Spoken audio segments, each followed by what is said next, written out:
This recording is a collection of unintended indiscretions before microphone and camera, covering a span from the early days of radio to modern-day television.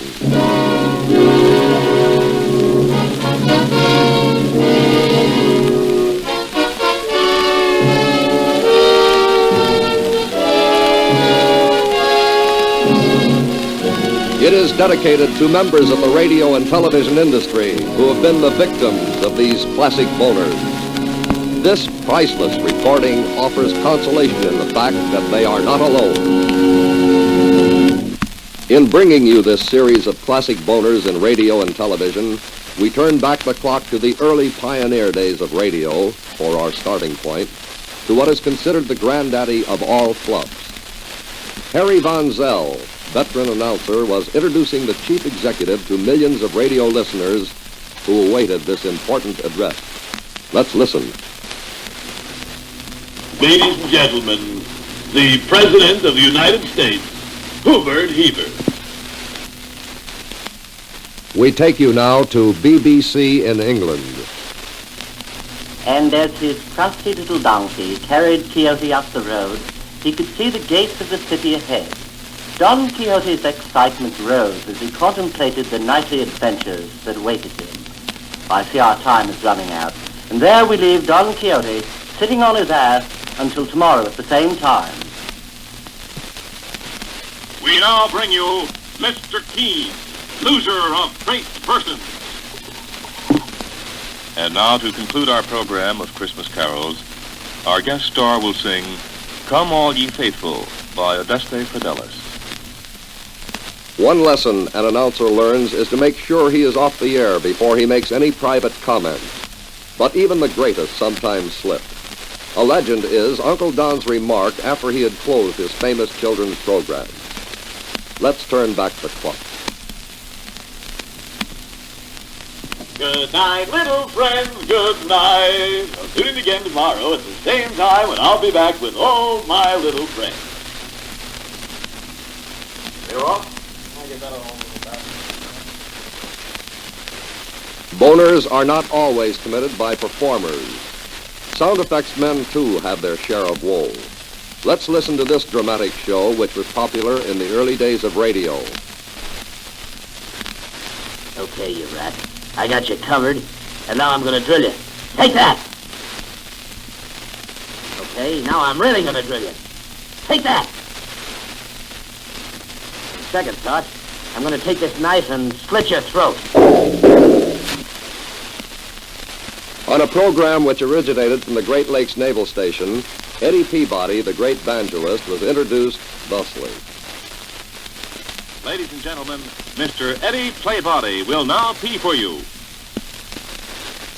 Let's listen to this newscaster's exciting report of an important wedding.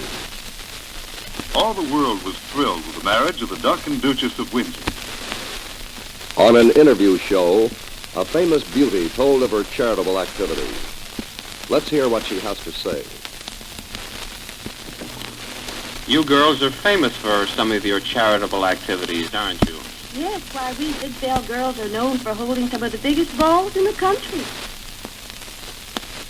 There is no doubt that Stephen Foster was one of the greatest, if not the greatest, writer of American folk music. His spirituals ranked high among the music the world likes best. And now, Stephen Foster's immortal song, Old Jack Blow. Performers on an all-night telethon can get very tired. Let's listen to Maury Amsterdam doing his bit for a worthy cause. Well, we'll be able to give you a report on how much money we took in just a few moments. Oh, here's the note that just handed to me. Mr. and Mrs. John Gilegood of the Bronx sent in $2. Oh, there's a note here. Tell Teresa to go to bed. All right, Teresa will go to bed for $2. Oh, sorry. Here's what comes of making poor, hard-working announcers get up early in the morning. It happened in the days when the National Broadcasting Company was comprised of the Red Network and the Blue Network, now the American Broadcasting Company. Their facilities were combined in Radio City, New York. One morning, a bleary-eyed announcer dashed into the studio just as he was to deliver his station break.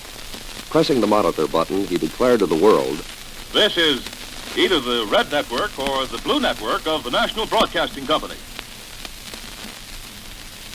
In England, there's a famous pump room located in the city of Bath. Let's turn our shortwave dials overseas. This is the British Broadcasting Corporation. The next program comes to you from the bathroom at Pump. I mean the pump room at Bath. An extra was carried away by the honesty of Abe Lincoln on a television play, one which Raymond Massey starred as Abe Lincoln. As Lincoln's well-wishers were bidding him a fond farewell, the extra's voice was heard above the goodbyes of the milling throng. Goodbye, Mr. Massey. Let's listen to this gem which occurred on a well-known quiz program.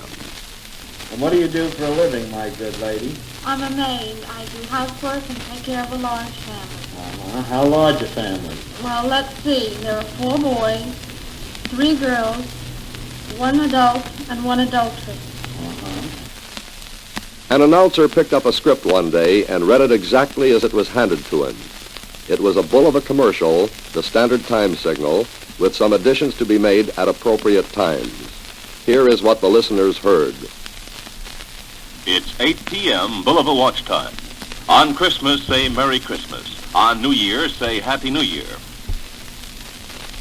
Thank you, Mamie. That was fine, fine. And now Cecil Gill, a yodeling country boy, will sing There's an Empty Bunk in the Cat House Tonight. There's an empty cot in the bunkhouse tonight.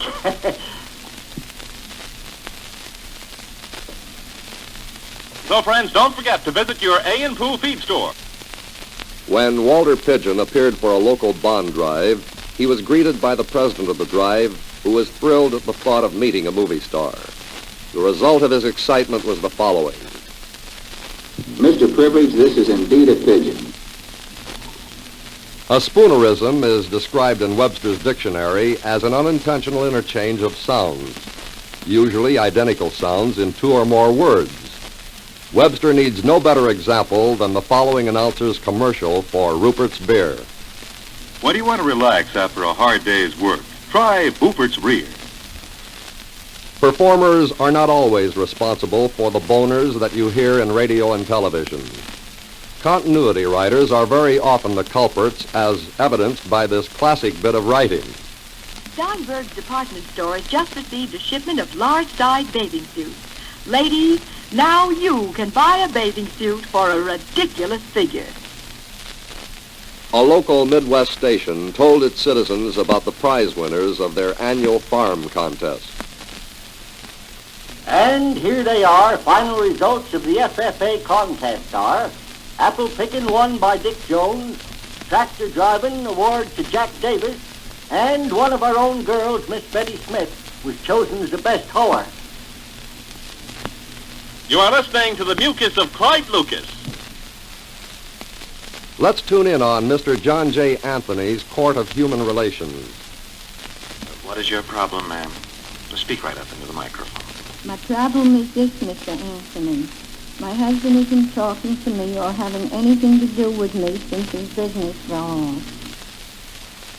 New Year's Eve found this announcer in a jovial mood. This is WJZ New York. No other station can make that statement. Good morning, ladies. I'm awfully glad you're with us this morning because we have a very special recipe that we want you to be sure and prepare over the weekend.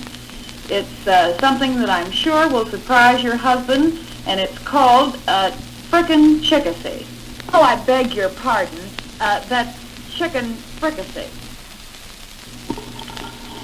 We're here at Washington's National Airport awaiting the arrival of our very distinguished guests, the King and Queen of England. When they arrive, you will hear a 21-son galoot. This is Indiana's first broadcasting station.